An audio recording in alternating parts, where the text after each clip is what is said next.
was going to comment you on your vest. Do you dress yourself, or do you have people pick your clothes out? What is that supposed to mean, buddy?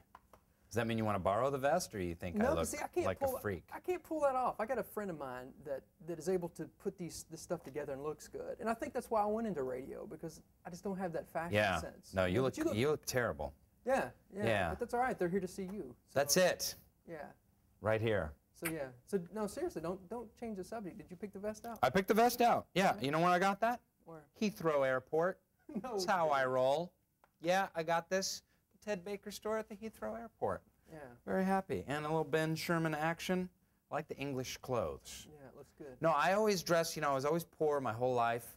And like now I have a little money and I like to, I'm getting a little bit nicer wardrobe. My wife calls me a clothes horse. Yeah. But it's more than money. You got to know how to put it together, Yeah. No, that's called taste. Is it? Yeah. No, yeah. I'll talk to you about it when we're done with the interview. Yeah. Now, okay, besides the fashion sense, what other characteristics does it take to do a comedy like this? I mean, there has to be that inner part of you that's able to get out there and lay it on the line. And I mean, we look at the poster and balls out. It takes a literally takes a special man to do that. I mean, what trait do you think you have that makes you good at that? Well, I'm willing to look absurd for a laugh. You know what I mean? You can't have any kind of shame or modesty doing a movie like this, because this is just a go for it kind of comedy.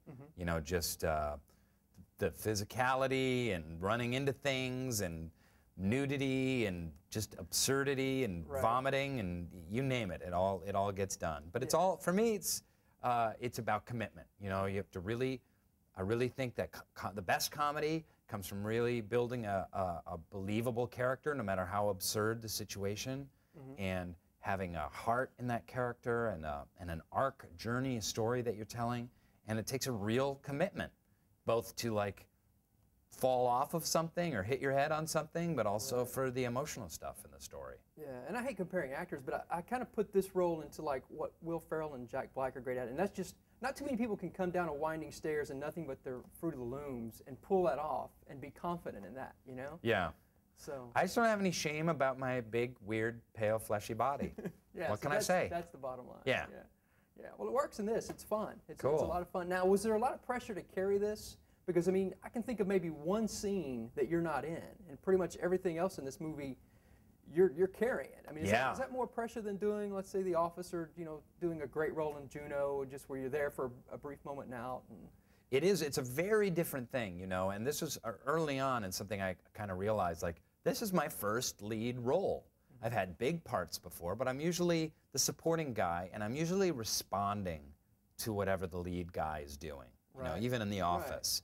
So this is Fish's movie. Fish is the rocker. It's his energy, it's his drive, it's his journey that carries the audience through the movie. And it just takes a lot more work to generate that and energy to move the scenes forward. And it's a different mindset. Yeah, you think this will open some more doors, or are you wanting to now maybe pull back and do the things where you just come in and knock it out of the park and move on? Or well, no, I'm up for whatever. I don't mind doing supporting roles. I just did a little cameo in Transformers 2. Awesome. But yeah, I love challenges as an actor, and sure, I'd love to do some more lead roles in movies. But maybe not. This thing could bomb, and I could never be heard from again. Yeah, I doubt that very seriously. But that's they're giving me the 1 minute thing, which is we're cattle, so we're coming. Oh, that's terrible. Quick.